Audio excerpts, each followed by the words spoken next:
أعوذ بالله من الشيطان الرجيم بسم الله الرحمن الرحيم وإذا أردنا أن نهلك قرية أمرنا مترفيها ففسقوا فيها فحق عليها القول فدمرناها تدميرا ولينصرن الله من ينصره إن الله لقوي عزيز الذين إن مكناهم في الأرض أقاموا الصلاة وآتوا الزكاة وأمروا بالمعروف ونهوا عن المنكر ولله عاقبة الأمور صدق الله مولانا العظيم رب اشرح لي صدري ويسر لي أمري واحلل عقدة من لساني يفقهوا قولي.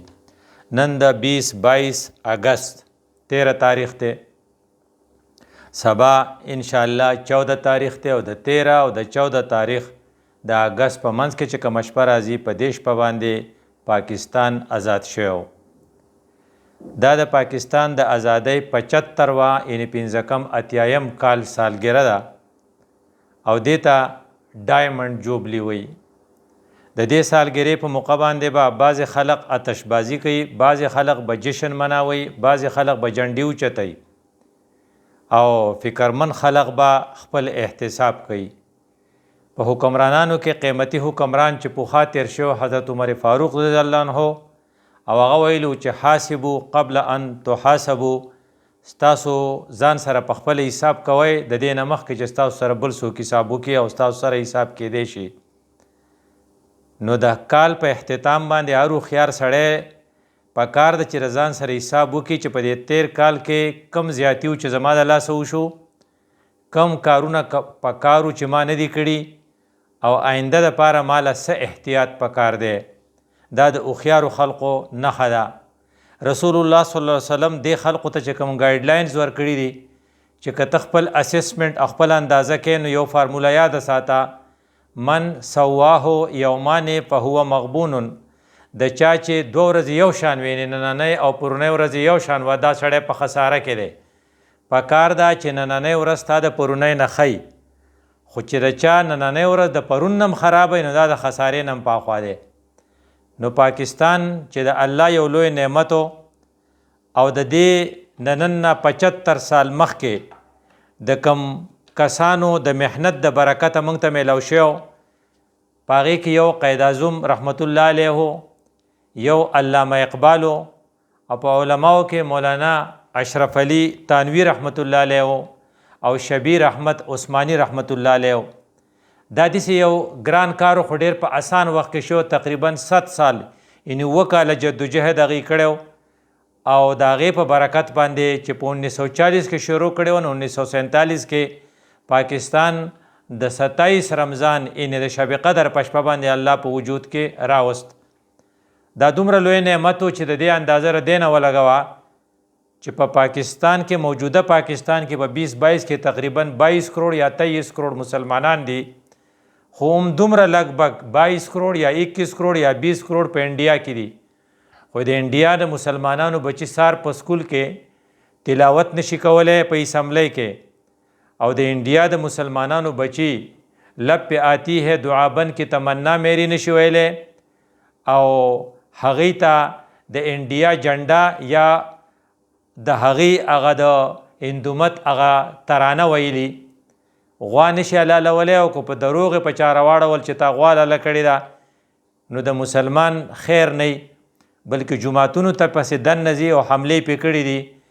نو په تعداد په لحاظ سره هغې او موږ برابر یو، او په مسلمانۍ کې به هغه زموږ نه ښه یا خراب بنئ، خو چونکې غلامانه زندگی تیروي، نو موږ چې د انډیا مسلمانانو ته وګورو نو د الله شکر وباسو او د ړنم دعا وخیږي. شکر دی الله چې قید اعظم محمد علي جناح دې توفیق ورکړی، او چې کله هغه ناراضه شو نو علامه اقبال غوندې سړی دې پیدا کړی چې هغه بیا رضا کو او هغه دا پاکستان موږ له جوړ کو.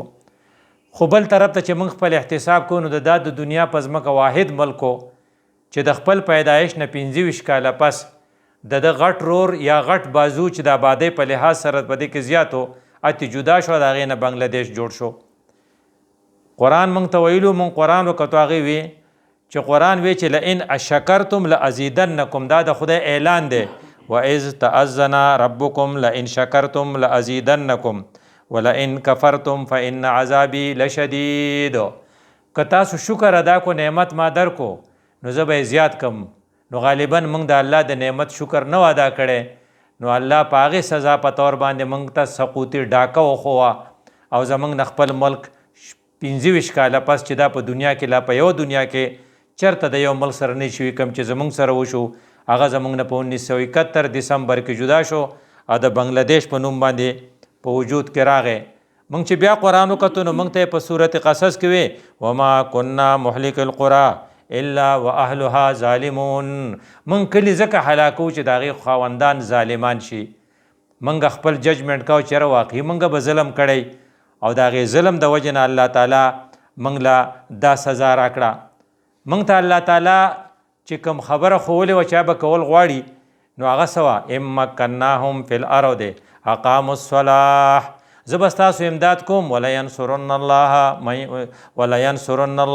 من ینصره. څوک چې د الله د دین امداد کوي الله به د هغه امداد کوي. خو زیات ساتئ ان الله لقوی عزیز. الله ګورې ډېر قوت والا دی. که ته امداد نه کوې د الله د دین نو الله ستا په غر کولو کې وخت نالي او ستا د غر کولو موقع تعالی درکړي، خو چې ته نه سمېږې نو غرق به دې کړي. نو وی کار زما څه دی؟ وی ستا ډیوټي څه وه؟ ان مکناهم فی الارض اقاموا الصلاة وآتوا الزکاة. عبادات به کوي. وایي چې په پاکستان کې سروې شوې ده چې د 10% نه کم خلق 5 وخته مونځ کوي. با جماعت مونځ 5 وخته د 10% نه کم خلق کوي. ته ویلی شي چې 10 خلق په 100 کسانو کې بې علمازه دي. نو اقاموا الصلاة سره خدای دغه شوه. آتوا الزکاة، زکات په ځای باندې موږ سودي نظام برقرار وساتو. شریعت فیډرل شریعت کوټ مختلفو موقعو باندې سود حرام قرار کو، خو زمونږ غټو خلقو د هغې خلاف د یو بی ایل په ترو یا د سټیټ بینک په ترو اپیلونه وکړل. نو آتوا الزکاة خو څه کې خو د ربا دپاره جد و جهد وکړو. او د دې وجې نه الله تعالی چې موږ ته په صورت بني اسرائیل کې کومه خبره کړې وه هغه صحیح ثابته شوه. او څه ویلو؟ واذا اردنا ان نهلک قریة امرنا مترفیها. کله چې موږ یو کلی هلاکو که نه یعنې یو ملک هلاکو نو بیا موږ د دې مشرانو ته او غټانو ته وینا وکړو، یعنې وزیر اعظم صاحب ته او د سټیټ بینک گورنر ته او د پارلیمنت ممبرانو ته، هغې بیا موږ په دې باندې راشي ففسقوا فیها. موږ ورته دا کار وکړئ هغه نه کوي او ګناهګار شي یا زموږ حکمونه نه مني نو فحق علیها القول. نو بیا زمونږ خبره پې ثابته شي نو فدمرناها تدمیرا، موږ یې بیا تباه کړو. نو زمونږ پاکستان د 25 سال په عمر کې په 2 حصو کې تقسیم شو او د هغې نه پس بیا چې موږ کوم کارونه وکړل د هغې انجام ته ګوره. وایي چې پاکستان چې موږ کتل نو په سیاسي طور باندې، په اخلاقي طور باندې او په معاشي طور باندې د انحطاط شکار دی. وایي په تمامه دنیا کې چې څومره ملکونه دي نو په ټولو دنیا کې چې هر څومره ملک په سوونو ملکونه دي د هغې ملکونو کې چې په ټاپ په کرپشن کې کم 4-5 ملکونه راځي په هغې کې د یو نوم پاکستان دی. او پاکستان کې معاشي طور سیاسي طور حالات دومره خراب شو چې سیاستدانانو کار صرف یو بل ته کنځل کول دي. د دې وجې نه غټ غټ سیاستدانان د کوڅې د خلقو په شانتې په سپکو خبرو په کنځلو ورته ځان بد نه ښکاري. او دا د یو حدیث مفهوم دی چې څوک کنځل کوي هغه د الله په نظر کې وغورځېږي. نو غالبا موږ هم د الله په نظر کې غورځېدلي یو. د دې وجې نه زموږ اکانمي زموږ معاشیات دومره ښکته لاړل چې زموږ پیسه د افغانستان نه چې په دنیا کې یو ملک نه مني د هغې نه هم کمه ده. هلته ډالر ډېر ارزان دی او دلته موږ ته ډالر ډېر ګران دی. د هغې وجه داسې ښکاري چې موږ د الله په نظر کې غورځېدلي یو. نو معاشي طور پر، سیاسی طور پر او اخلاقی طور پر. وی کله چې زموږ معاشیت ډیر زیات خراب شو نو په 1989 کې د نن نه 33 کاله مخکې زموږ ملک د IMF سره خبره وکړه او چې کله IMF ته ورنږدې شو نو موږ د هغې وخت نه واله تر دې وخته پورې 30 پیرې 23 ټایم خپل کچکول اغستی دی IMF له موړی دی چې موږ له په دې کې څه واچوه. IMF چونکې په دې خبره پوهېدو نو هغه زمونږ دغه خودمختارۍ د کمولو دپاره او موږ له د سکون راکولو دپاره وې چې پتا مې اعتبار نشته خپلې اساسې به زما سره ګاڼک دی ګروي رکنه. نو اساسې ګروي رکنه دا سره موږ کې خودې نو تر اوسه پورې کله موټروی د هغې سره ګاڼه کړی او کله ایرپورټ د هغې سره ګاڼه کړی او کله پاکستان ریډیو پاکستان ګاڼه کړی او کله PTV ګاڼه کړی. دا مختلف سیزونه موږ د هغې سره ګاڼه کول او قومي شاهراه ګاڼه کړی. خو په ډایمنډ جوبلي 75 سال چې زموږ پوره کېده نو یو بل د غم خبر راغی چې په جولای کې یعنې دا د اګست میاشت ده د نن نه تقریبا یو میاشت مخکې په 21 جولای باندې په پاکستان کې حکومتي حلقو یو آرډیننس پاس کو چې موږ به قومي اساسې ګروي رکنه یعنې ګاڼه به یې نږدو بلکې تورې وران به یې پې خرڅوو تورې وران د خرڅولو دپاره. او په هغې آرډیننس کې وایي داسې احتیاط وکړو چې دا کار چېرته په عدالت کې چیلنج نشي. نو د هغې دپاره که هغې آرډیننس مطابق چې کم کار به کول غواړي هغه دا ده چې زمونږ کم دغه چې دی دا آیلینډ ګیس چې دی زمونږ آیلینډ ګیس چې دی یا پاور پلانټ چې دی هغه به تقریبا په $2.5 بلین باندې په متحده عرب امارات په UAE باندې خرڅوو. UAE چې موږ ته دوبۍ وایو دا نن سبا د اسرائیل اډه ده. گویا کې اسرائیل په خپل مقصد کې د کامیابېدو دپاره د دوبۍ په تور راغی او زموږ اساسې به بیا د اسرائیل په لاس کې لاړې شي. دوبۍ باندې خرڅول یو قسم له په اسرائیل باندې خرڅول دي او دا آرډیننس چې پاس شوی دی که فرض که دا کار وشي نو زمونږ خودمختاري چې ده او زمونږ عزت چې دی هغه په دغه کې انتهایی په خطره کې شو. وایي ستا سره نور څه پاتې شو؟ وی پیسې چې تاله هغه درکړي $1 بلین نو هغه به ته څه کې هغه به ته په لوپرو کې خرڅوې. ځکه چې زمونږ ټول غټ کار دا دی چې ادارې بدنامي کو. زمونږ غټ کار دا دی چې کم کار په 10 روپۍ کېږي په هغې باندې ډېره زیاته خرچه وکړو او د خرچې پته زمونږ د دې نه لګي چې مونږ په خپلو ادارو کې چې کم کار په 100 کسانو کېږي مونږ 1000 کسان نوکران هلته نیولي. وایي په یو هسپتال کې چې په 15 ډاکټرانو کار کېږي نو هلته 50 ډاکټران وساته او په سټیل مل کې چې په 500 مزدورانو کم کار کېږي هلته 5000 مزدوران برتی کا چې ستا خلق اکموډیټ شي. خیر دی که آوټپوټ نه او خیر دی که نقصان یې ځکه د IMF پیسې اخله او په خلقو باندې ویشه او خپله عیاشي پې کوه.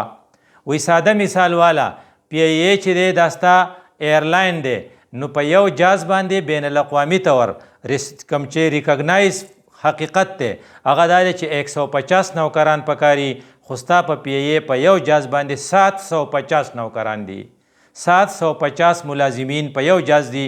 جبکې د UAE چې دی چې هغه امیرټ ایرلاین دی په هغې کې زیاده 95 دي. انستانه ستا خپله PIA چې دی په خپله د دې ثبوت دی چې ته پیسې قرض اخلې او په هغې باندې لوپري کوې. تا صرف د ایډورټایز دپاره چې زه ترکو ته ځم 54 کروڑ روپو اشتهارات ورکړي او ستا د خرچې دا حال دی چې کم کار د 15 کسو په وفد باندې کېږي هلته ته د 54 کسانو یا د 50 کسانو چې 45 کسانو وفد بیا چې ډېره خرچه پې راشي. او همدغه وجه وه چې ستا اکانمي ورځ تر ورځه په ښکته غورځېږي ځکه چې ته قرضه اخلې او دلته کې پې ته لوپري کوې.